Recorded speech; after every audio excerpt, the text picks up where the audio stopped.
Feel free to check out my TeePublic after the video, and support me on Patreon. Watch till the end of the video for more.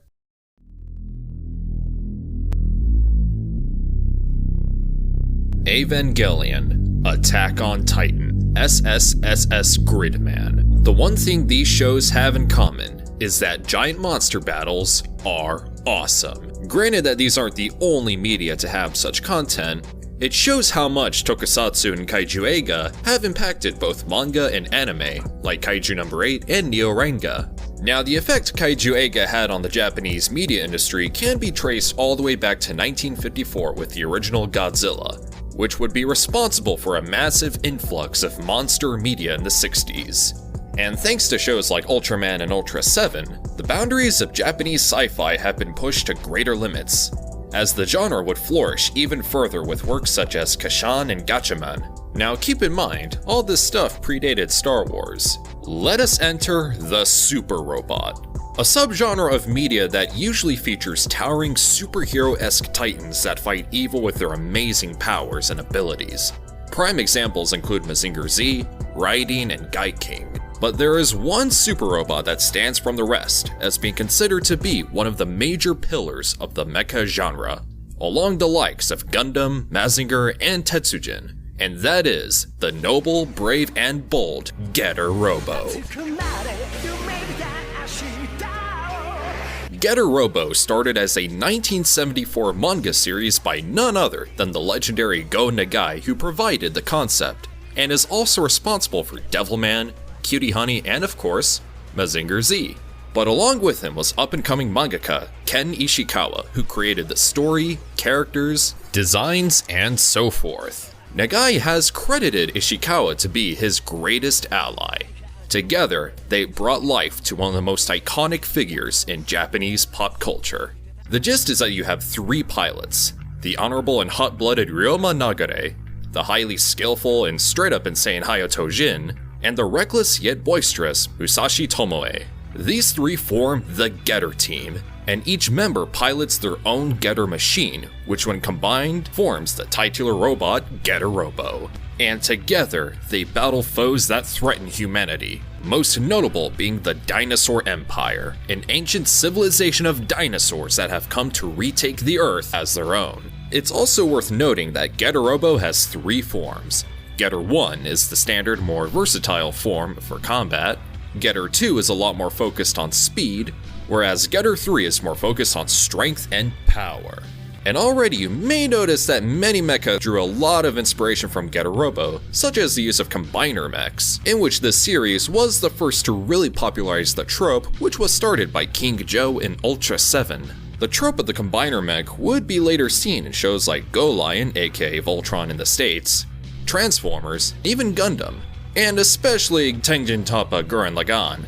But you may notice lots of parallels between Getter Robo and Guillermo del Toro's Pacific Rim from 2013, mainly with the use of multiple pilots for a single machine that must work together to combat giant creatures.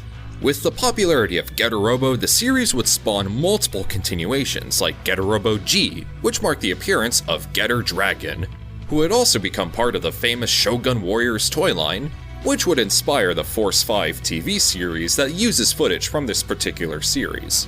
Then there was Getter Robo Go, which features a new Getter team, and hey, wait a minute, that guy kinda looks familiar. After that we have Shin Getter Robo, which features perhaps the most popular mech from this franchise, Shin Getter Robo. And finally there's Getter Robo Arc, which was going to serve as the epic conclusion to this massive Getter Robo saga. But unfortunately, before the story could see completion, creator Ken Ishikawa passed away due to heart failure in 2006, rendering Getter Robo Arc as incomplete. However, this particular chapter of the Getter Robo saga will be receiving an anime adaptation that is slated to begin airing this year in 2021, so perhaps fans could get a chance to see how this epic story ends. Now, that's a lot of material, and like anyone, you'd probably feel intimidated by how much Getter content there is. And that's not even counting the numerous spin-offs like Getter Robo Hien, which is composed of numerous concepts written by Ken Ishikawa before his unfortunate passing, as well as Getter Robo De-Evolution, a 5-volume reimagining of the original manga. However, if you're interested in dipping your toes into this legendary franchise, I would actually recommend starting off with some spin-offs. First, I recommend checking out 2004's New GETTER ROBO, a 13-episode reimagining of the first series that borrows key elements from the original, while not only borrowing elements from other installments like Shin GETTER ROBO, but also puts its own spin on it. The biggest departure being that instead of battling the Dinosaur Empire, the Getter team fights zombie-like creatures named Onis. While it may be different, New GETTER ROBO still contains some good twists, turns, and revelations that are still impactful. Plus, the series is available for free with ads on Retro Crush and on Blu-ray from Discotech. Up next, I suggest checking out 2000's Shin GETTER ROBO vs. Neo GETTER ROBO, a 4-episode OVA that features, well, Shin GETTER ROBO and Neo GETTER ROBO. This one does feature the Dinosaur Empire as antagonists. However, it also features perhaps the greatest giant robot ever, Texas Mac, a giant cowboy mech whose pilots speak in both English and Japanglish, basically rendering everything they say as being completely nonsensical. Oh, you are crazy? Koko wa USA. Soko wa Japan. What? Jesus. Oh my god. God, I can't wait for my Texas Mac keychain. God, I love being a Texan. This one also has a Blu-ray from Discotech. And finally, I would greatly urge you to watch 1998's GETTER ROBO Armageddon, which many fans have acclaimed to be the greatest anime for GETTER ROBO yet. It's another 13-episode series, but it also amplifies the dark nature of the franchise. Plus, it has some absolutely epic action sequences and gorgeous animation, all of which is available on YouTube and on Blu-ray from Discotech. So there you have it, a quick crash course on GETTER ROBO. Now granted, I haven't seen the series in its entirety, but from what I've seen, I absolutely love it. Hope I did this great franchise justice, and I hope I got a decent number of you interested in checking this out, especially if you're a big Kaiju fan like myself. I also want to give a huge shout out to my good friend Kaiju Noir for helping me get into GETTER ROBO. And I also want to take this time to plug his comic series Primal Warrior Draco Azul, which is heavily inspired by GETTER ROBO. You can find Primal Warrior Draco Azul issues 1 and 2 and the anthology book Full Metal Chronicles on Amazon.com and Comixology.